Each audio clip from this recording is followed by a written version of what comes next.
আসসালামু আলাইকুম। আল্লাহর অশেষ রহমতে আমাদের পাখিগুলো ডিম দেওয়া শুরু করেছে। আর আমি ওদের যত্ন নেব না তা কি হয়? তো আমি সকাল সকাল ঘুম থেকে উঠে দেখি ওদের খাওয়াটা আপাতত শেষ। তো আমার কাছে যে লেয়ার যে খাদ্যটা ছিল ওটা আপাতত ছিল না। তাই আমি ওদেরকে সোনালী ফিডটা খেতে দিয়েছি। কারণ সাধারণত 1 থেকে আপনার 10 দিন বয়সী বাচ্চাদের সোনালী ফিডটা খাওয়ানো হয়।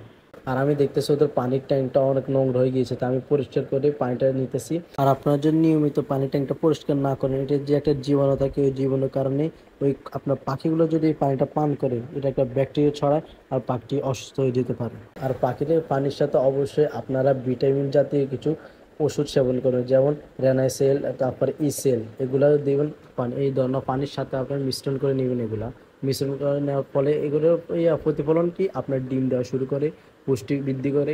তাই আমি নিয়মিত যখনই পানি দিব, আমি সপ্তাহে 5 দিন আমি ওদের এই ওষুধটা দিবই।